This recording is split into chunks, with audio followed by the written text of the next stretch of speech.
New student. मैं महेश कुमार ज्ञान निकेतन education care में आपका स्वागत है। आज का जो टॉपिक है इन द अर्लीस्ट सिटीज, यानी पुराने काल में जो सिटी बड़ा जो शहर था वो उसका किस तरह का जो है इंडियन जो पॉलिटिकल में किस तरह का उन लोगों का ग्राफ था। द स्टोरी ऑफ हड़प्पा देखते हैं। आज जो हड़प्पा का उसका हिस्ट्री क्या था, क्या कैसे कैसे वहाँ की जो बड़ा जो शहर था वो कैसे उन लोग जीवन करते थे, कैसे एक बड़ा शहर का निर्माण किया, यानी कैसे उन लोगों ने सिटी का जो है एक बहुत बड़ा रूप दिया। इसके पीछे उन लोगों का the story of the Harappa, यानी स्टोरी ऑफ हड़प्पा। आज जब हम चर्चा करेंगे हड़प्पा की जो स्टोरी है, उसकी कहानी जो है, कैसे हड़प्पा जो है, हड़प्पा की जो सभ्यता है वह एक विकसित सभ्यता है। हड़प्पा एक बहुत बड़ा विकसित शहर, विकसित सभ्यता होने के साथ साथ विकसित शहर भी है। एक बहुत बड़ा सिटी है।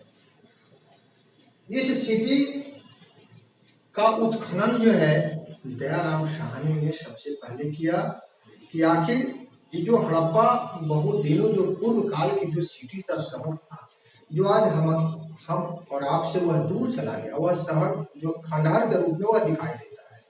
यानी हड़प्पा की जो सभ्यता है, बहुत से ऐसे सभ्यता है, जैसे हड़प्पा की सभ्यता, मेसोपोटामिया की सभ्यता, रोम की सभ्यता। तो आज हम चर्चा करेंगे हड़प्पा की सभ्यता के बारे में।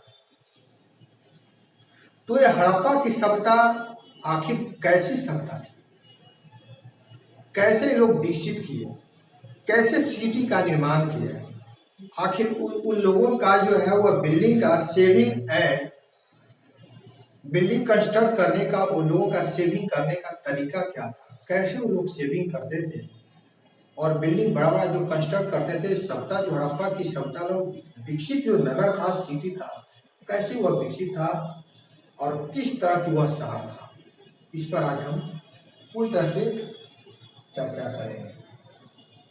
तो सबसे पहले यह देखें कि इस सभ्यता की खुदाई दयाराम जो साहनी ने किया 1921 में, 1921 ईस्वी में दयाराम साहनी ने इस सभ्यता की खुदाई से यह पता चला कि बहुत से ऐसे अवशेष हैं जो हड़प्पा की सभ्यता में जौ, गेहूं या बहुत सारे ऐसे प्रोडक्शन का उन लोगों ने जो उत्पादन करते थे और संग्रह करने की जो सोच था, वो लोग संग्रह भी करते थे।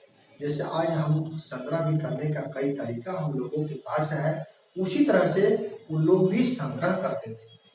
शहर को बाहरी चीजों से, प्राकृतिक आपदा या बाढ़ से बचाने के लिए उसका सोच और किस तरह का उपाय था, ये भी हड़प्पा की सभ्यता में बहुत जो सभ्यता को बचाना, बाढ़ से बचाना, प्राकृतिक आपदा से बचाना, उन लोगों का एक चुनौती था। तो हड़प्पा की सभ्यता में ये जो हड़प्पा आज जो सभ्यता है पूरी तरह से सभ्यता पाकिस्तान में चला गया। पूर्वी पाकिस्तान में यह सभ्यता है जो भारत का ही अंग था, यानी भारत का यह पड़ोसी देश था। और हड़प्पा की सभ्यता में बहुत से ऐसे, जैसे लोथल की सभ्यता है, कालीबंगा है, इसका एक भाग है। और यहाँ के नगरों का जो निर्माण था, सिटी का जो पूर्ण रूप से विकसित जो किया गया, एक बहुत बड़ा सोच था। और सोच के साथ साथ यहाँ जो बच्चों के साथ जो पूरी तरह से विकसित जो सभ्यता था, और साथ साथ यहाँ नदी के किनारे उन लोग जो बसते थे, रहते थे, पूरी तरह से वह सुविधा होता था। सुविधा होने के कारण वो लोग ज्यादातर हड़प्पा की सभ्यता में बसे, लोथल की सभ्यता में बसे, और मोहनजोदड़ो की जो सभ्यता था ये भी उसी का भाग का एक विकसित सभ्यता था। कालीबंगा उसी का एक विकसित सभ्यता था, उसका एक भाग था, अंग था। जो आज कालीबंगा की जो सभ्यता हरियाणा में विकसित है, और हड़प्पा के साथ साथ मोहनजोदड़ो की जो सभ्यता था सिंधु घाटी की भी सभ्यता था। सिंधु घाटी की सभ्यता में लोग विकसित हुए और उत्खनन में बहुत से वैसे अवशेष मिले जो हजारों वर्ष पूर्व का वह चीज बना हुआ है। जैसे उत्खनन जो होता था उसकी पता लगाना, हड्डियों का जो अवशेष मिलना, जो बिल्डिंग की कंस्ट्रक्शन किया हुआ जो बिल्डिंग है उसकी ढह जाने के बाद उसकी जो शेष बचता है, जिसका जो अवशेष होता है, हिस्टोलॉजिकल में जो हम अध्ययन करते हैं, पूरा तात्विक वेताओं ने जो खोज करता है, उसका जो रिसर्च करता है, उससे यह पता चलता है कार्बन डेटिंग।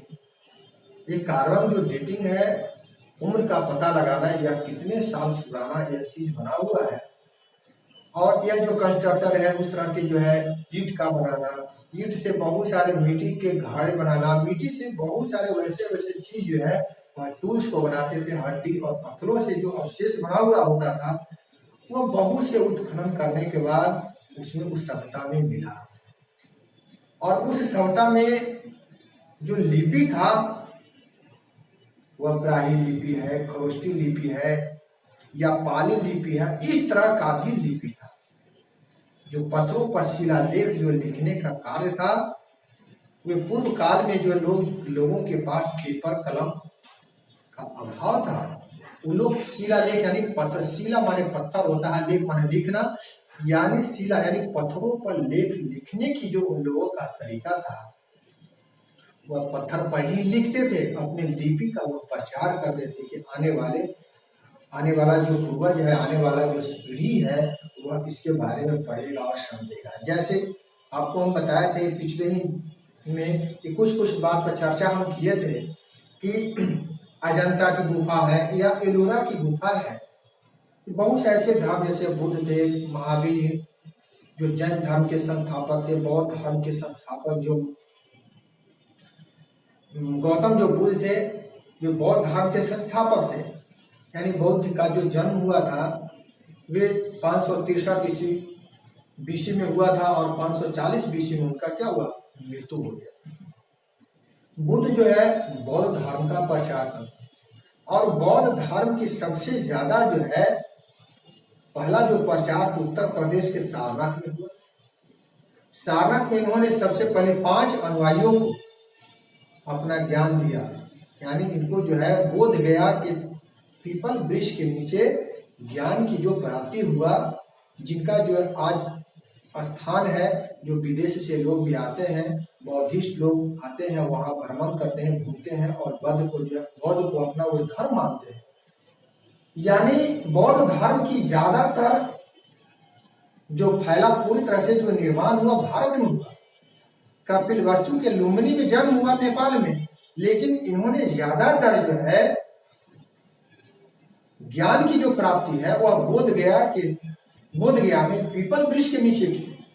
लेकिन यहाँ के लोग जो है बौद्ध धर्म को नहीं अपनाकर विदेशों में इसका ज्यादा जो है फैला। विदेश में जो है जैसे चाइना भी जो है बौद्ध धर्म को ही मानता है, ब्रिटिश लोग, ब्रिटेन है, ये सब जो है बहुत बड़ा देश क्या है, बौद्ध धर्म को ही ज्यादातर, थाईलैंड है, ये सब बड़ा जो विकसित देश है वो ज्यादातर जो है बौद्ध धर्म के ही अनुयायी है। भारत में सबसे पहला जो है बुद्ध ने उपदेश दिया सारनाथ में, यानी बनारस के ही समीप में एक सारनाथ जगह है। उसी सारनाथ जगहों पर जो है सबसे पहले 5 अनुयायियों को, 5 बौद्धिस्टों को, भिक्षुओं को, बौद्धिस्टों को जो है उन्होंने अपनी ज्ञान दिया। यानी 6 वर्षों की कठिन तपस्या करने के बाद बुद्ध की जो जब ज्ञान की प्राप्ति हुआ तब बुद्धम शरणम गच्छामि, यानी बुद्ध कहते थे ज्ञान की शरण में जाओ। बुद्ध का बस कई जैसे नाम था, सिद्धार्थ भी नाम है, यानी ज्ञान प्राप्ति के नाम उसको जो है बुद्ध कहे, तथागत भी कहते हैं। सिद्धार्थ यानी बुद्ध को हम कई नाम से भी पुकारते हैं। बहुत से ऐसे राजा है जो बौद्ध धर्म को भी अपनाया, जैसे अशोक भी बौद्ध धर्म का प्रचार किया। अपने परिवार के बेटा महेंद्र और संघमित्रा को भी प्रचार करने के श्रीलंका, आपके पड़ोसी देश भी श्रीलंका जो है बौद्धिस्ट का ही जो है मानता है, बौद्ध की अनुयायी है, बुद्ध की अनुयायी है, बुद्ध का ही ज्यादातर लोग जो है।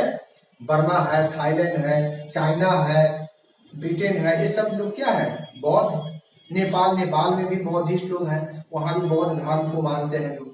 तो इस तरह के जो है पूरी तरह से हम्पुरी और हड़प्पा की सभ्यता में खुदाई में शिलालेख पर जो लिखने की कला था, उसमें लिपि को लोग जो है शिला पर पत्थरों पर लिखते थे। जैसे बौद्ध धर्म लोग बताए कि अजंता और एलोरा की जो महाराष्ट्र में गुफाएं हैं, सबसे ज्यादा बौद्ध का उस पर वर्णन है और जैन धर्म का है। जैसे महावीर जो है जैन धर्म के 24वें तीर्थकर थे। जैन धर्म का संस्थापक जो है महावीर है और 23वें तीर्थकर पार्श्वनाथ थे, है ना।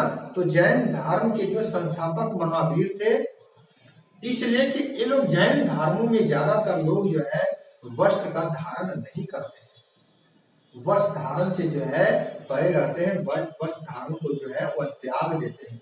बौद्ध धर्म का एक और भी है कि जगह जो है उन लोग क्या करते हैं कि बाहर ना, यानी किसी भी जीव को हत्या न करना, मृत्यु न करना, उस जगह को, रोड को बाहर कर चलते हैं। इस तरह का, यानी बुद्ध में क्या था कि सम्यक दृष्टि, सम्यक ज्ञान और सम्यक भाव था।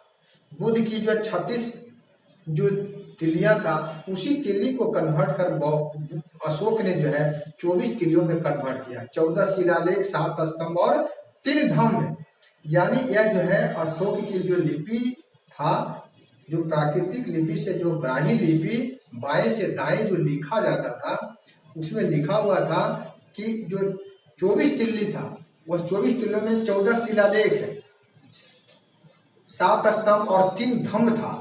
और ये तीनों जो है लिपि को और पूरी तरह से जो है 24 जो तिलियां होती है, जो आज भारतीय संविधान के अशोक चक्र में वह लगा हुआ रहता है। तो नेक्स्ट जो टॉपिक है house of the Dane of Australia में, नेक्स्ट टॉपिक हम बताएंगे अगले वीडियो में। धन्यवाद।